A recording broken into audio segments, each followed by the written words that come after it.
For decades, Sean Diddy Combs was a symbol of success, one of hip-hop's ultimate moguls, with a Midas touch that turned artists into superstars and parties into legendary events. From bad boy records to fashion, liquor, and media empires, Diddy was untouchable, or so we thought. In recent months, a series of disturbing allegations and shocking federal raids have turned that narrative on its head.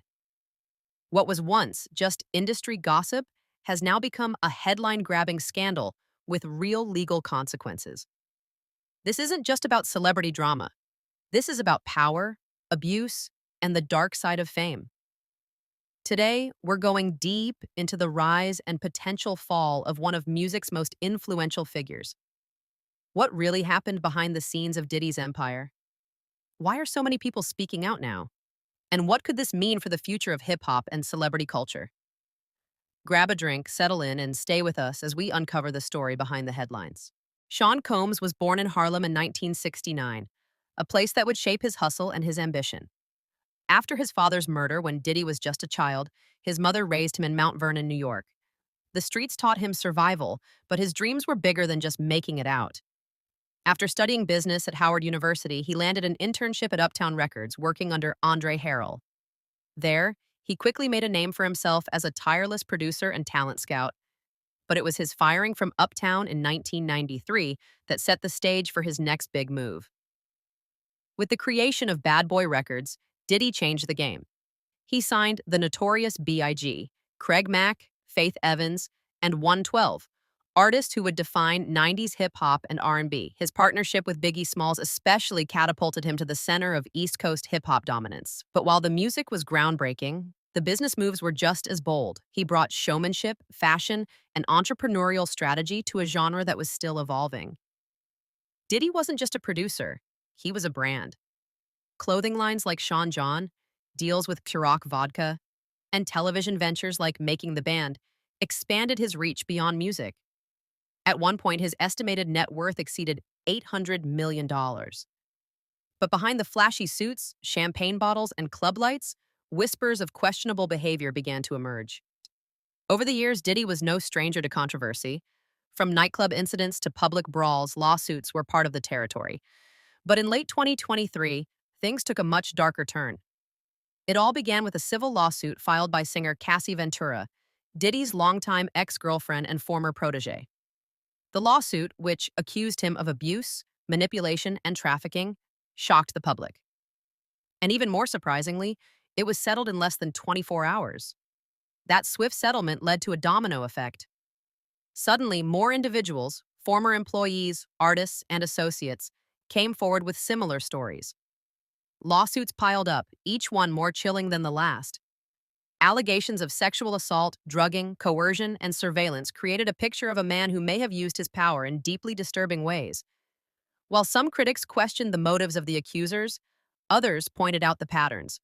These weren't isolated incidents, they appeared systematic.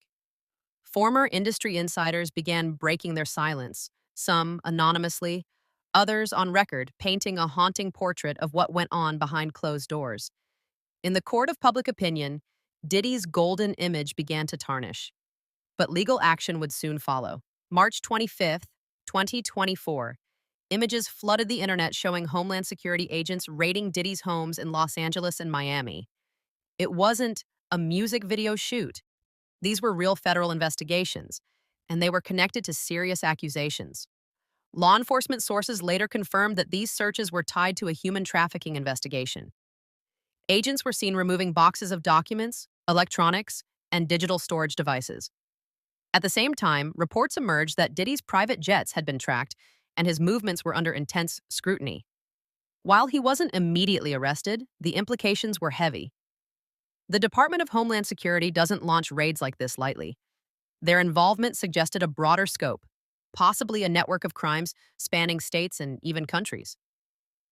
Witnesses, including former employees and guests, were allegedly cooperating with authorities. Behind the scenes, insiders claimed the investigation had been building for over a year. What was once tabloid gossip was now a full-blown federal case. This story isn't just about one man, it's about a culture that allows power to shield wrongdoing for years. Diddy isn't the first celebrity to be brought down by accusations of abuse, but the scale and speed of this fallout is remarkable. It raises critical questions. How many people knew and said nothing?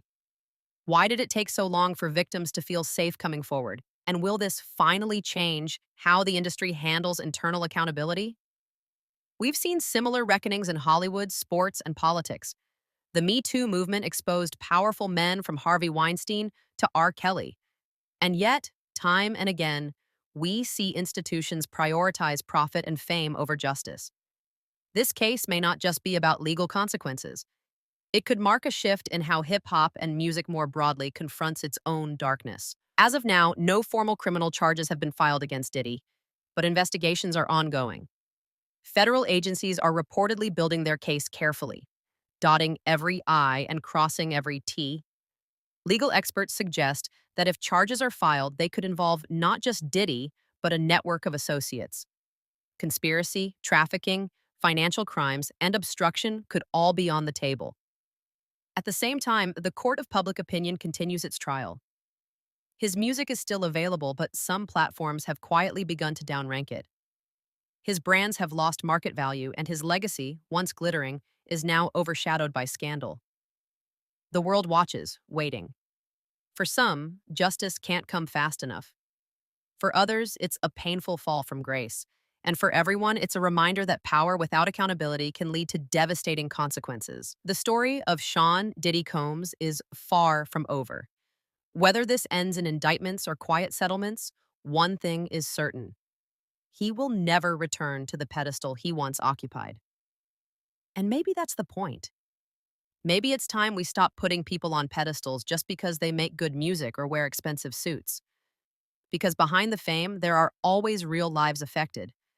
As more truths come to light, one can only hope that the industry and society learns to do better, to listen more, to protect the vulnerable, and to remember that no one is above the law. At the center of this explosive case is Cassie Ventura, Diddy's former girlfriend and longtime musical collaborator.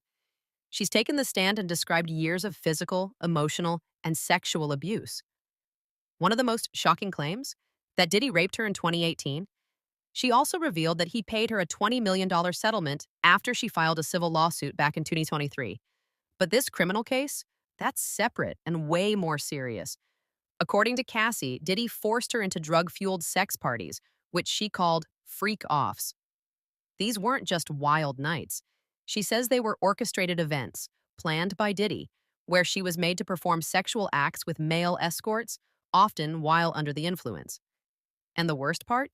Diddy allegedly filmed it all, using those recordings to control her. She also told the court about a violent incident in 2013, where Diddy hit her so hard she needed stitches in her eyebrow. Photos of that injury were shown in court, and that wasn't the only time. Cassie described being punched in the face, thrown into furniture, and left with bruises she had to hide, sometimes with makeup, sometimes with lies. One of the more bizarre details that made headlines was Diddy's alleged obsession with baby oil. Cassie testified that he insisted on heating it up and using it during the freak-offs.